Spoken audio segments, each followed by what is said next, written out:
I did not know that marriage is such a destiny. It is not just a matter of bedding, of having sex. Yes. It is not just a matter of now having children. It is more than you can see. Do you know there are people you can get married to and you die? There are people who are married and they went through the right channels. Yes. Quoted the right way. Married in church. Yes. They met even in church. They're both serving in church. Yes. And their marriages are broken. What do we say now?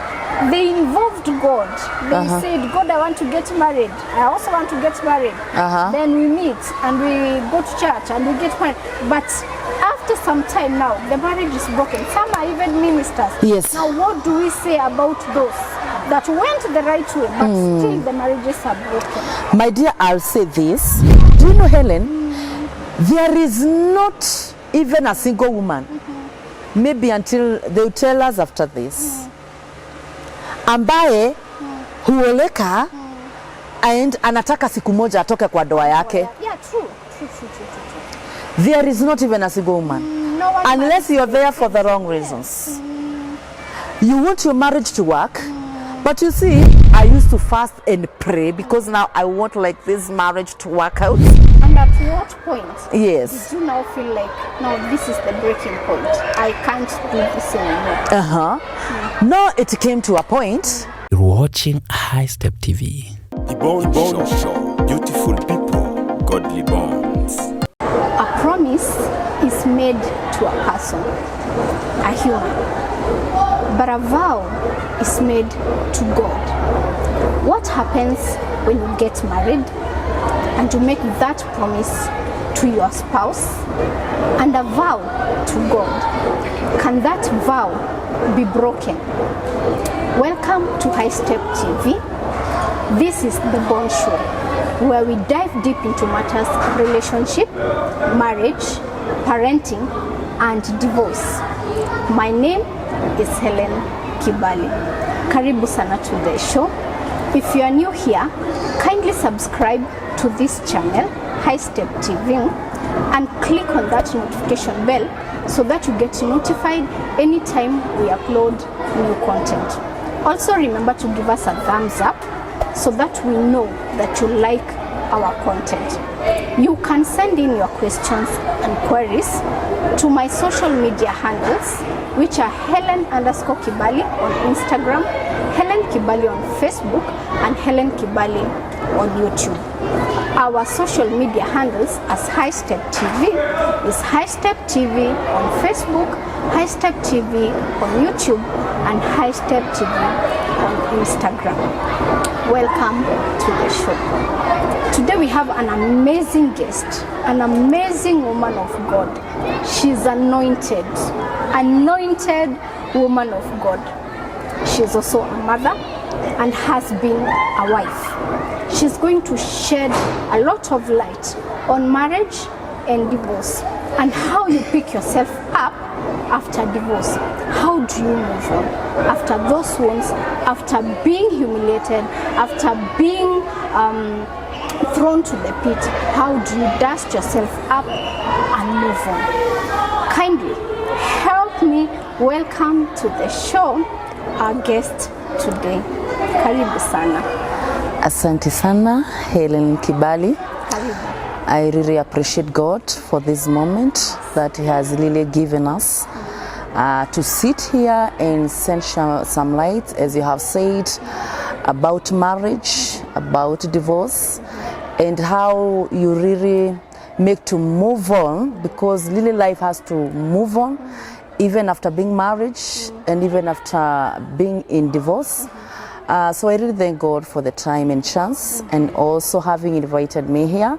I really appreciate, and I thank God for you, because I know that we are here for this time and moment, because God wants to speak to somebody this very moment.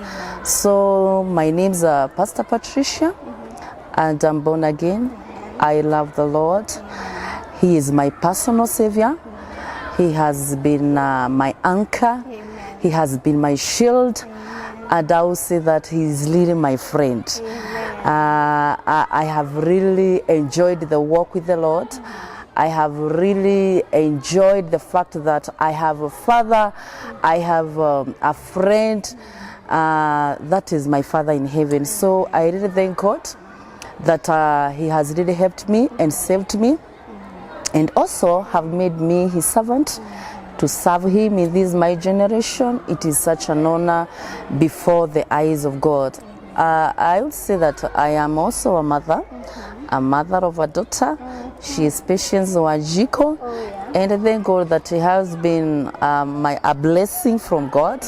We have worked together, and really I would say that I thank God for giving me such kind of a huge blessing.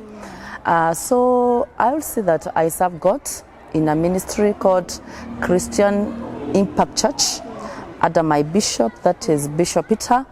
So we are situated there at Ruiru, so that is where I'm located in currently. I thank God. Amen. Hallelujah. And karibu to the show. Amen. We are privileged.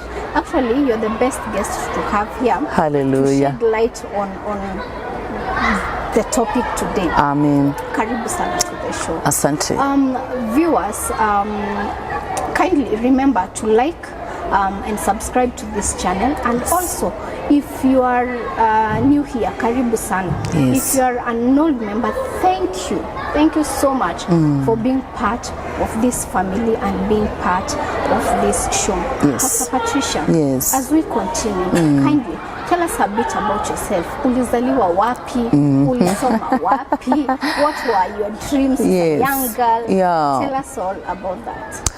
Wow, that is wonderful to really walk the audience, my journey, because everyone has his or her own journey with the Lord about life.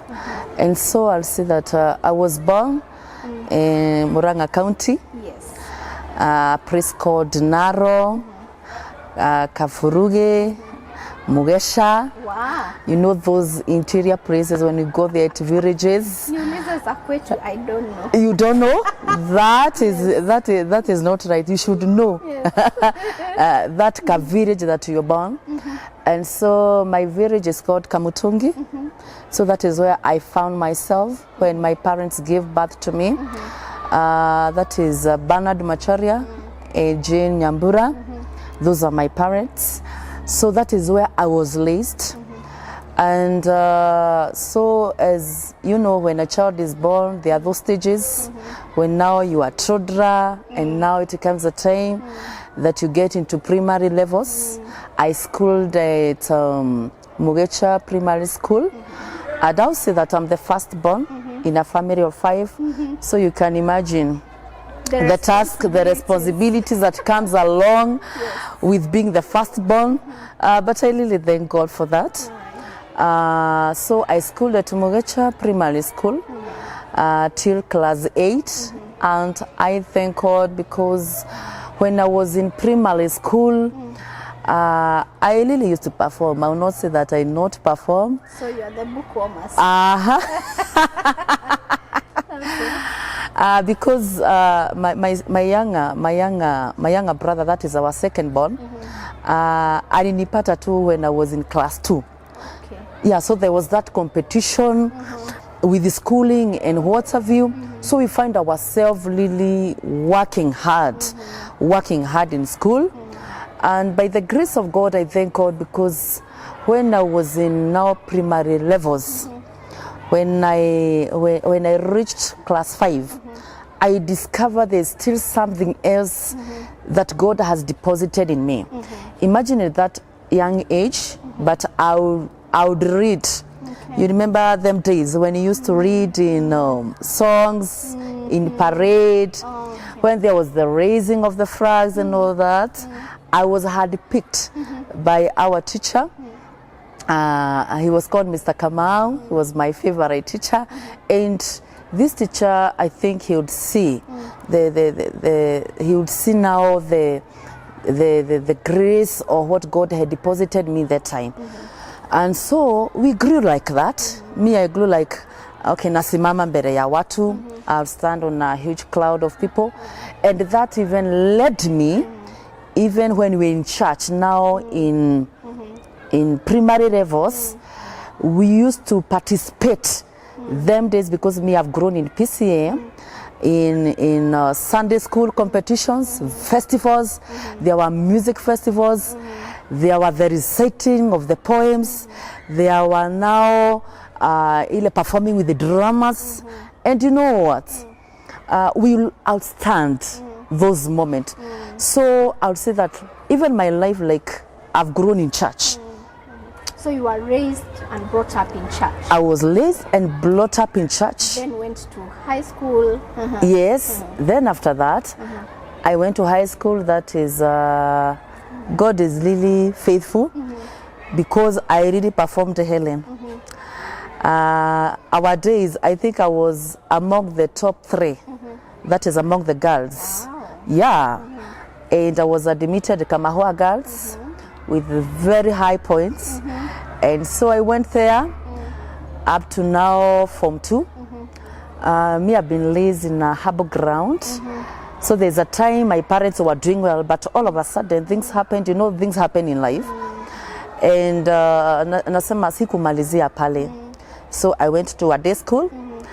And also I thank God, because even after going there to day school, God really graced me. I really performed. And I thank God, because I ended up even being now, you know, the head girl in the school. So that was my upbringing and the journey up to now secondary school. And I really thank God, because He really helped me to be in primary school and even to the secondary school. And you know, when you're in school, you have dreams as a young girl. There are things that you really want to embrace in life. And I believe it also happened to you also. So after that, I came to Nairobi. Me, I'm the kind of a girl, I really wanted maisha ya Nairobi. So the first thing I did, after completing the KCSE, I did not even wait. The following day I had packed my bags to come to Nairobi, and I had already booked in my aunt place that is where nilikuwa nimemwambia, so you know auntie, when I do my KCSE, I am coming direct to your place. So that is what happened. I came at Nairobi, a place called Dadora, to my place of my aunt, that is Auntie Shiro. So nikigojea resort zitoke. Okay. So I went there, and my aunt was really good. She welcomed me. And you know, the thing that comes along with being firstborn responsibility, as you have said, I found that she had a lot. She had a business to do. She had children to raise. And so I popped into helping her. As I served God, nilienda nikatafuta church just around PCA. And so we started ministering. As now I'm in my aunt's place, just trying to help each other.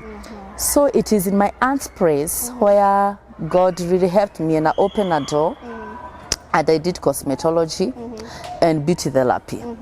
All these things, even my coming to Nairobi, I was coming to find life.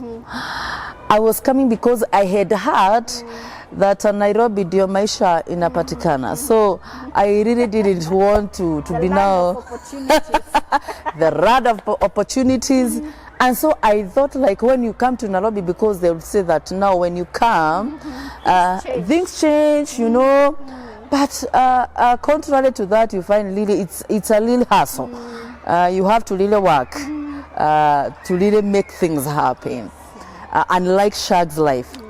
So I pursued diploma in cosmetology and beauty therapy, and I really thank God, because when still I was in my aunt's place, an opportunity came. And so there was an opportunity to go to Uganda just for hustle. So I went there in Uganda, and I stayed for 2 years. But inside me, you know, as you grow, you feel like now your dreams are becoming now like you want to go to the next level. You want to really do something. You really want to stand out on your own. Sasa, you are no longer a teenage. Like you want to do things as you seeing others do. And let me ask you, yes, to continue. As a young girl and at that age, did you have dreams or plans of getting married? Definitely. In fact, I really aspired to raise like my own marriage because I was raised in a family where marriage were adorned. And all that. I'll see my parents' marriage. I'll see my aunties getting married, and so I was just praying God that one day, Lord, I would really be grateful if you bless me with my own family, with my own husband, and being the firstborn. You know, I raised a lot of kids. My cousins, walipitia mikono yangu, my siblings. So I had even that the spirit of motherly. Yeah, you want to really have my own kake nurturing and all that. Sometimes I even steal babies and be with them, and that is normal to a baby girl. So in the course of now, you have pursued a diploma.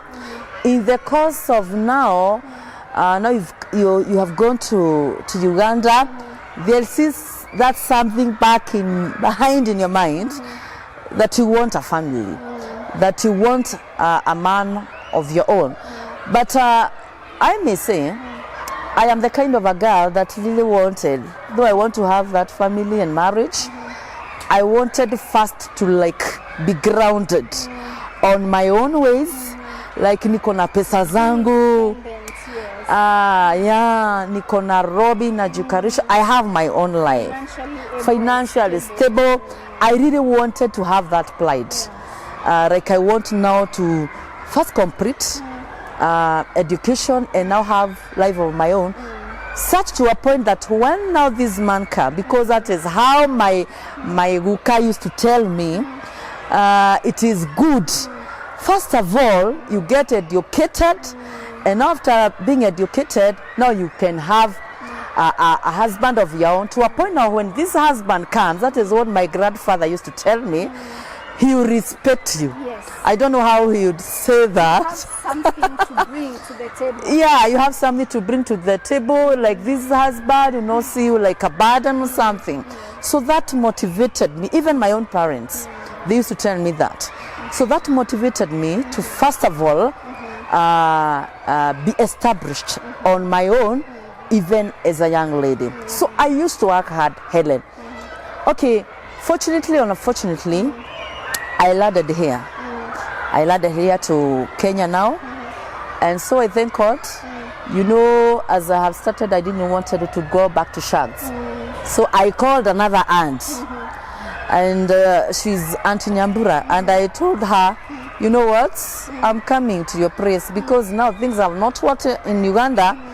So I have to come and live with you as I find for greener pastures. My aunt was nice. She was my friend. And so she welcomed me. So it is the cause that I really find I'm doing nothing. But I thank God because he opened the door to the related course that I had done to Nairobi. So I went there and I got employed. And now things started getting better, my friend. So I found myself now, I'm living on my own. I have my own cash and I set standard, Helen. Hallelujah. So I set standard on my own because now when you have to come as a man, I'll relate you with my life and all that. So things started getting better until one day something happened. And so the job collapsed and all that, you know, things happens regarding, just like COVID came and businesses were attacked. So the owner closed shop. There's something that really happened because me, I used to work hard, I would say. And so I worked hard to a point I did sell to this shop. And so the owner told me, what I want you to do, I want you to walikuwa naita kufagia. Nataka ufagie hii duka, and now you give me money because I want to go and get stuff from Dubai. So that is the time that now the business with the hairs and what have you, the jewelries had started booming in Kenya. So he thought like he would go and now venture into that business. So me, I was a go-getter. I went all over to Nairobi, including the Hindus shops. And sold everything. And I sold everything and I gave him cash. So this guy went, and so when he went, unfortunately, I don't know what happened. Then that they were responsible to now like bring, or unajua Dubai when you go, unakuja na muzigo ingine unaacha, wanatuma. So there are some luggage that were not sent. And so they started like now having conflicts. At a hassle and all that. And so that is how our business has got down, because now we are dealing with stuff from outside, and now there's no incoming goods. You get me? Yes. So that is how our business sank. And this man, because he knew I was the family, they knew I was hard working, and we had really worked hard together. You know what he did? He connected me to one of the clients in Nairobi, just to make sure that I have not like now, You're not jobless. I'm not jobless, at least life continues. So that was it. After that, I hustled as I played God for my life. But all along this time, I was feeling inside me, There's something missing. there is something missing. And now I said like, no, I think this is now the time that I want, if God, you would only grant me this, I want to have my family. So before now the job collapse or the business collapse, I happened to have met a guy. And so, you know me, I was really, first of all, I have to look at what, you know, as young people and all that. How much does he earn? Do you drive? You run it up to where? What's your dressing code? The dressing code and what have you. I think sometimes life is an understanding. You live the way you understand life, Helen. So as a young girl, I think that is where the capacity of my understanding was. You have to be learned, you have to have a car, you have to have money, because that is where my understanding capacity had reached, and so I would live on that line. So this man was okay, but not fine. But there's something that attracted me to this man. And he was humble, he was working, and he really meant like he want to settle. Being surrounded by so other people, I had picked just like that. I had picked this man. And so all along we're now in the timeline of now the job has really sunk. And now here I'm doing hustling in Nairobi. I got married.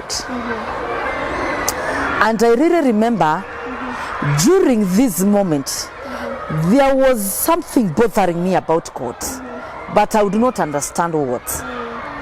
Like God really wanted me to pay attention onto his inner voice inside me, but I did not heed Helen. So me, Not listen to the voice of I God, did not listen to the voice of God, but it was there. it was there in my spirit. You know, there's a way God speaks to people. And if you're prayerful, I trust that God speaks with our instincts. God speaks with our heart. So me, I just got into marriage. The marriage that initially was just bed of roses. Beautiful. was just beautiful. I am telling you, it was just beautiful. My husband was the romantic one. And you know, when we used to be in school, I remember, because that time we had not really gotten bored again, we used to listen to the R&Bs, all that song. So those songs now, I'll see now the picture in him through the songs that, you on a pedestal. oh my Jesus. And so I just had picked one thing, and I was not careful to look now on the real issue, having the proper assessment of the inner being. As I'm telling you just now, looking at the physical, the man is handsome, the TDH, Tall, dark, and he is working, he is fine, tall, dark, and handsome. he swept you off your feet. Yeah, I'm telling you. And I like to concentrate now with the inner person. Who is this man that I'm getting married to? So that's what I not concentrate. And so we started living. And my husband was the responsible because he do the shopping, and so nikaona yenyewe this man is enough to kick off. And so I remember we would even fight. Do you know what he will do? He will go to media, and that is where we will reconcile. I remember them days, there was the Kiss TV, the Kiss Radio, you remember? And so there was a host there in the afternoon to now like reconcile people together. My husband will go to the extent of calling alikuwa anaitwa Shiko, Yes. Kiss TV. Yes. And I'll be called, you know, a guy called blah blah. And he has said that he is very apologetic and no, he loves you so much, and that will carry me away. I will not even like now look at the mess that my has God. been done, Yes. simply because he went to media and called me there and apologized. And then- Oh my gosh, that really will make my heart like kick, I don't know. So that was it. And so in fact, I would even love him the more. My husband was the kind who will remember even birthdays, who will go out and all. And let me tell you, there is a way a woman is made by God, or a lady. Sisi tu tunapendaga kupendwa And attention. and attention. I am telling you, if you are shown an attention, I think there is a part of us That hata hatupendi kuconcentrate. we are given 6 cents, but then when we are loved right, I'm telling we you, lose 4 of them. somebody will just bring you a lollipop, and that is it. Utasema tu unapendwa. Yes. Saa hiyo mtu amefanya tu mess na huko, but the fact that he came with a rose of flower, that is what make us being carried away. I am telling you, so that was my life. And because me, I used to say like I would love such kind of a man. So that part of it, I think retained me in marriage, despite the fact that there were other odds. Red flags. The red flags were so many. But the fact that this guy was so romantic to an extent, only that part I concentrated in and retained me to this marriage. I am the kind of lady, I've given you my history. In my childhood, I was raised in church. Even in secondary, me nilikuwa Sunday school brigade youth. We used to be vibrant. We used to go door to door. We used to do ministry. And so, I am the kind of a lady that now the church really were inspiring that this girl ni lazima atafanya church wedding. You see? Didn't you feel like you betrayed them when you got married Kabisa. and you never involved the church? Yeah. You felt like... In fact, I felt like, to a point, like I can go to one of the of my teacher during my brigade times. My teachers who used to now teach me, they were also our brigade teacher.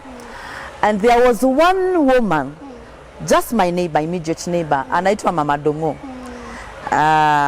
Anaitwa Mama Alex, Mama Kenyajui. She used to tell me, you know what? Muchere ni mimi nitanunua. Already she had booked like mchele yote itakuliwa harusi yangu. She's the one to appropriate. So I felt like these people, I had really betrayed them. I did not really did the church way. I really let them down. So hiyo kitu bado ilikuwa inanikura. So as we start, hata hakuna pastor alituombea. And also ni ile tu watu wanasema backsliding kind of. I backslid and I went into the marriage, and remember I was hearing the voice of God in my instant. And you were seeing the red flags. And I was seeing the red flags. I ignored everything. So I want you to clarify to the viewer today that it is good to listen to that inner voice. Yes. Those red flags. Yes. It's not ignored. And also, the voice of God is always present and is always there Sure. to talk to you.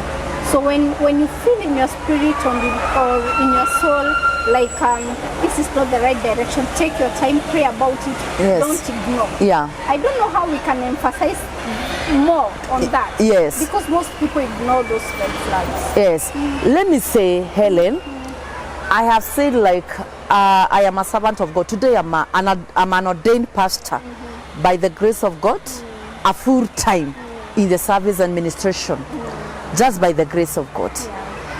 That is now, I think, what was bothering me them days, that God wants first to concentrate on what He wants me to do, to package me, to now give me what He want to give me in the name of marriage.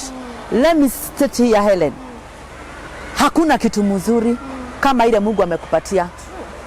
Even in the lineage of marriage, it is not good to read yourself. It is good to listen.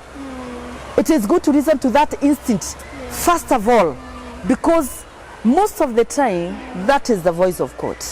Most of the time, that is when now God is speaking to you. But because you find that, because of what you can see with your own naked eyes, you want now to get leads, to read yourself. And let me tell you, when you read yourself, there are consequences. In fact, even there are times when your parent will just like tell you, why don't you wait?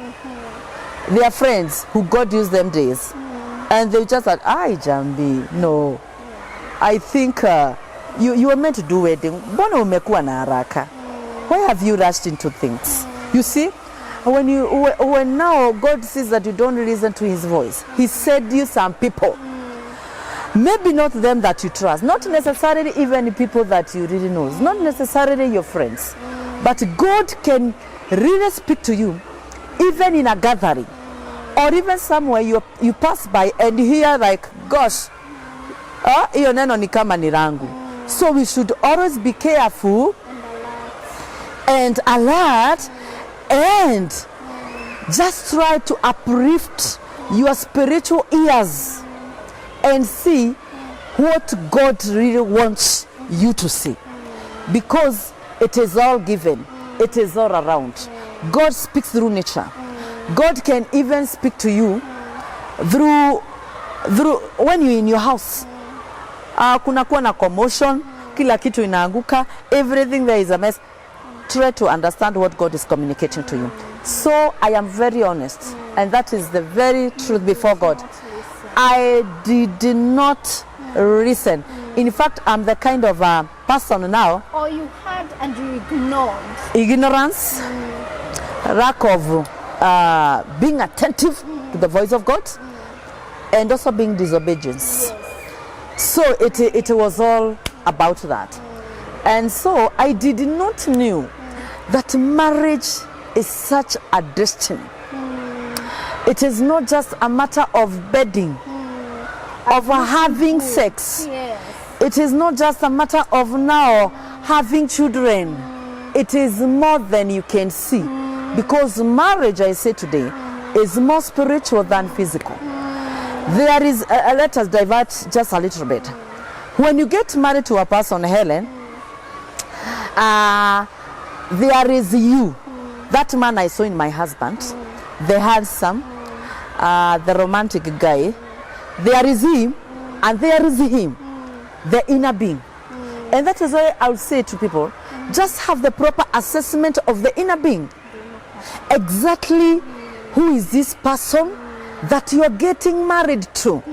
That is why you find when we get married, God is calling us one. You have to be on one spirit.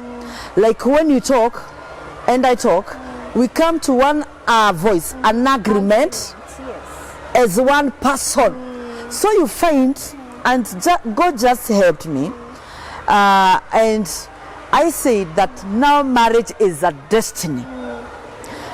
Do you know there are people you can get married to and you die? Yes. Do you know there are people you can get connected to and you now drain? You get drained everything. And your destiny is killed. And your destiny is killed. Your candle is put off. I'm telling you, do you know there are people who can get married to, having the greatness you have? Today I'm saying I am a servant of God.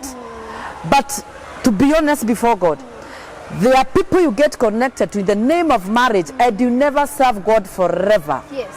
You get to shame, you try like you want to now stand, and you find this man, like for example, okay, let me go back to my marriage. Afterward, I found that now, things started changing. You see, things started changing. I got the first pregnancy and I miscarried.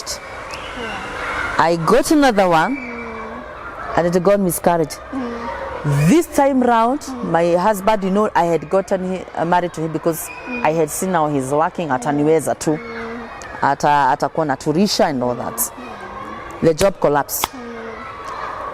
My husband had come from a family of 7 ladies out of 1 boy, and he was the boy. So ni ile wanasemanga the mommy's boy. So akaona maisha imecollapse, imefika mwisho, and there is no future. And he doesn't know how to hustle. Hajui ile sasa mwanaume ni kujikaza. Because I think he used to have everything. So my friend, that is when now I want to now to get to my point. That is when now things started, reality now started hitting. Do you know he started drinking? He was not drinking initially when I got married. He used to go to church. He started now, ameona maisha imecorrupt. And me here, I'm feeling big, like I have big destiny.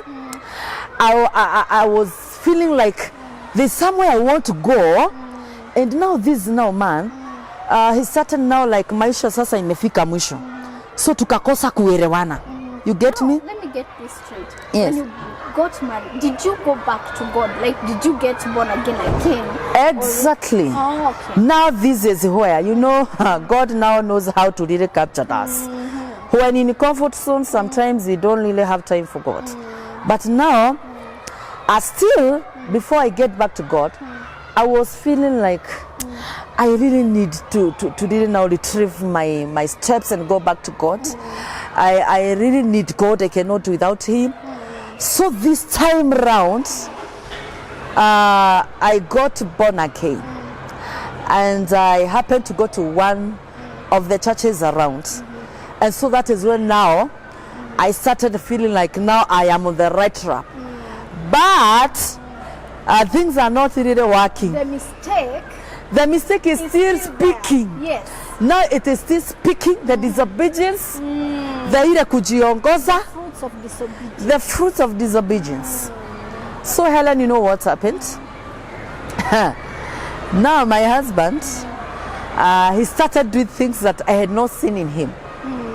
Like he'll come home drinking, late nights. He got himself into a company that was now, I don't know, they did not have even vision with the future. These men is like now they were divorced. These men are like, I don't know what they are doing in life. And they happen to be the friends of my husband. And now here when I made a step to get back to God, now God came in for me. I started praying like I have never prayed.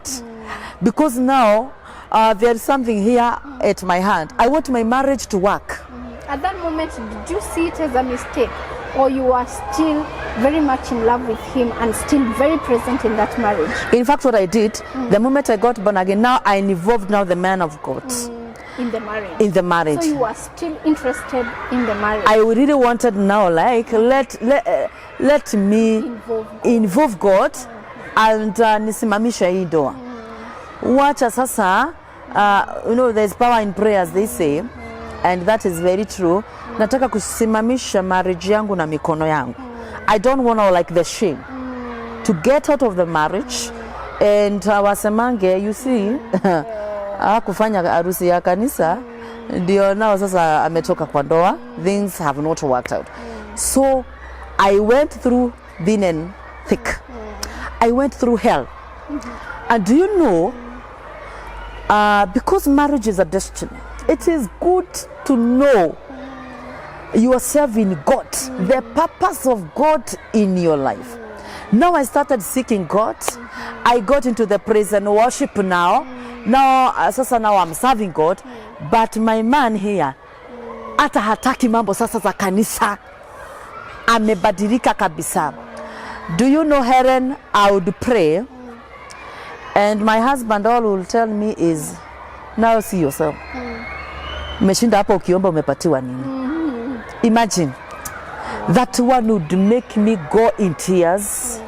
And I would really cry to God. I used to fast and pray because now I want, like, this marriage to work out.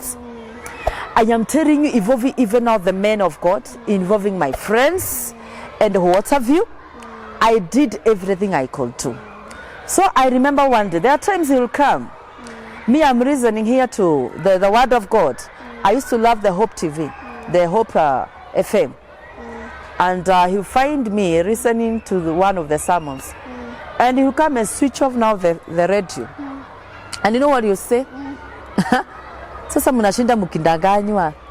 Kuna binguni, ni binguni gani hiyo mnaendanga? And I'll say, please kindly, there is heaven there. We'll start on that note.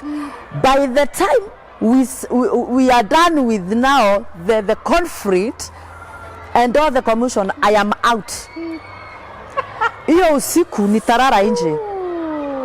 In the name of now, I am listening to the sermon. In the name of discussion with God and heavenly matters. So I found that there's something wrong somewhere. I really tried. Do you know what? My husband came to a point he could not be in a position to parent. I had told you I was a hard-working young lady. So I would go the way and hustle. The cosmetology thing and the hairdressing thing I had done. Sasa nikasema wakati ni sasa. Kama siyo sasa ni sasa hivi. This marriage has to work. I have to now pay my bills because he got drunk. Now amekuwa useless. I don't know.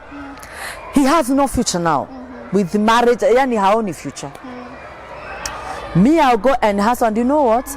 I'll pay it in Nairobi.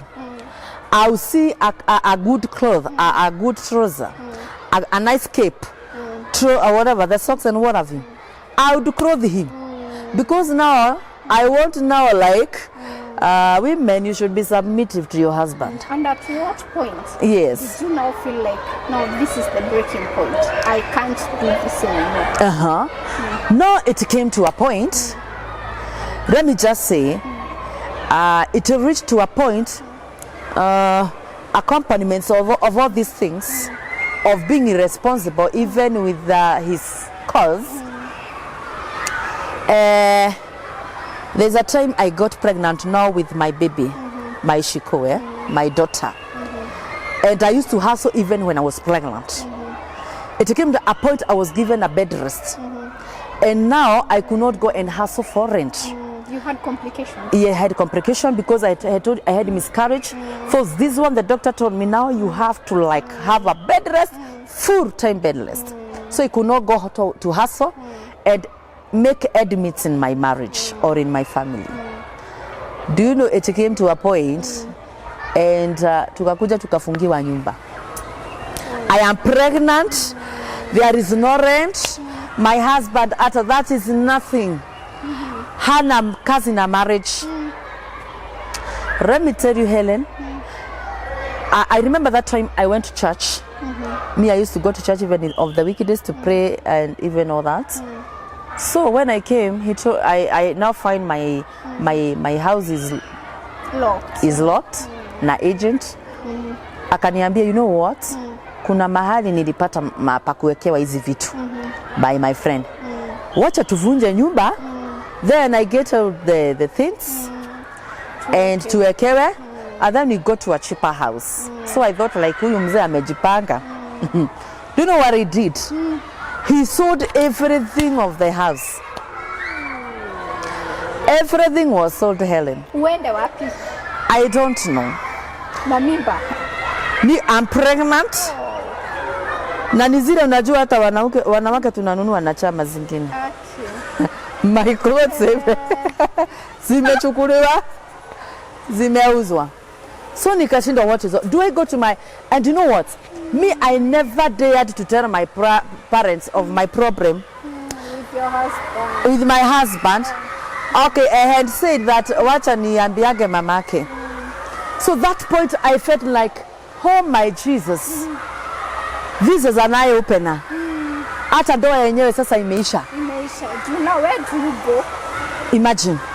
So, being now the hard-working woman, being now the homemaker, and a prayerful woman, there's a kanyumba nilikuwa nimepata mahari. Unajua, women tend to save their savings from wherever. I had little money.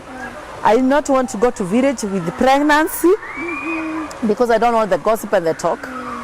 So nikaenda to, and I lent a small house. I do know this man is so shameless. He followed me. And because I was humble, I am telling you, I respected that man even with all this. I never dared to open my mouth kumwambia nini ama kumutusi. Or, yes. Me, I was there in a small house. Nikaenda na stove, na kiti yangu moja, and a bed. And I started life. Remember, nilienda nyumba ya mabati Helen in the midst of Nairobi. And mimi nizile tu najijaza tu na maisha and saying, God, it shall be well with my life. So he came and I thought like he would change.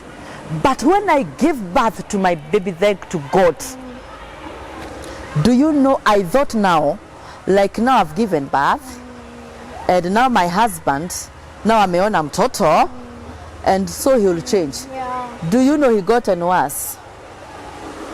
Even 10 shillings, he could not live on the table. Na uko na mtoto. Na niko na mtoto. I remember that I had friends who used to pray with. These very friends, because ni wa kanisa hakuwa wanawataka. One day he messed and he came and akawafukuza marafiki zangu. Yes. They had come. Ni ile umepata mtoto and people are coming now like to give God thank. Wamekuja na shopping na ni ile shopping hawezani nayo kununua. Akawafukuza wote kwa nyumba. So I said, even though niko hapa lakini najipanga, now my journey has started to walk out of this marriage. Okay. Do you know, it happened like that night sikurara. Nikaenda nyumbani. When I came to pack now my things so that I may walk out forever. There is a time in the midst of conflict, I looked at my husband and told him, just look at me clearly. Wakati nitatoka kwa hii nyumba, utakuwa na jaribu kukumbuka venye jambi alikuwa nakaa, and the image will not come into your mind. Because I had gone through a lot, and me nilikuwa zile nisimamishe marriage. I had persevered a lot. When a woman now gets to that point, yes, breaking point, and now wanting to move on, fear that woman. Yes, I do know, Helen, there is not even a single woman, maybe until they'll tell us after this, ambaye huoleka and anataka siku moja atoke kwa doa yake. Yeah, true. There is not even a single woman, No one unless you're there for the wrong reasons. You want your marriage to work, but you see, after divorce, people will call you names. After divorce, people will like now misquote you. After divorce, people will like now tend to ask you questions. But let me tell you, it is worth living than being now somewhere you could see the red flags, the dangers to summarize your life. How many people have died in the name of patience in marriage and all that? It is good, and God has said. Some even commit suicide. Some even kill others. Unauliwa pale. So it is not worth. So that is now the moment I found that now this marriage can't work. I had done a lot. I had done a lot for him just to make things work, and it did not work. So there came a time that now this man, my baby now is 1 month, he threatened to kill me, as you're saying. He had a panga here. And one time in the course of conflict, aliniambia mimi naweza kukuzusha tu na nikumalize nini. And my husband was zile jealous. You could not even greet me. He could not want men around. You know, Nizile, who is that calling you? He had some insecurity of which me, I loved him. I don't know. I wanted to make things light with him. I was not prepared even to get out of the marriage. So there came a conflict and all that. And at one time he threatened to kill me. I remember the baby is 1 month old. And do you know, there's one night he threatened to kill me with a panga. Nikachukua mtoto wangu pole pole after he has slept, and I went somewhere because I started now feeling like something is going to happen tonight. Nikachukua mtoto wa 1 month old less. Nikaenda kurara kwa my friends. Right now they minister. They are ministers. They are called Reverend Garoya and Pastor Kathy Garoya. And they used to be my friends. We used to pray together. We used to console one another. You can imagine now, I had even now the prayer partners to help me my marriage work. So I slept to their prayers that night. So when they came in the morning, I said like, I don't even want anything in this house. I am going and pick my bags, maybe probably my clothes and the clothes of my baby, and go. Do you know the moment I went to that place to get my luggage, my husband came. Nile wanasemanga uliponokea chupu chupu.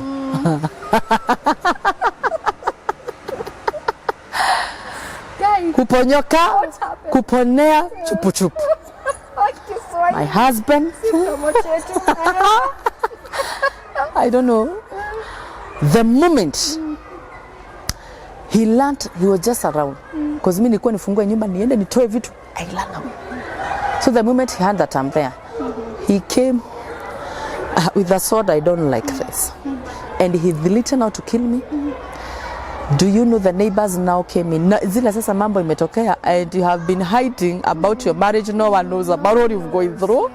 Now it has come to a rimlet. Imekuwa saga in the plot. Drama. There is a community. I don't know, in each and every area there are community workers. So they came, waliitwa. Because they are seeing me, the tiny girl. And now the husband now anataka kuninyang'anya mtoto, a baby that he not even had the responsibility about. Me, my friend, nilitoka huko na police case. My mom did not know what I was going through, but he was caught by them guys and was asked, do you know this lady? Says she's your daughter, and she has a tiny baby. So we want to know whether when she comes into your place, you've been in a position to raise this baby. And my mother was like confusion.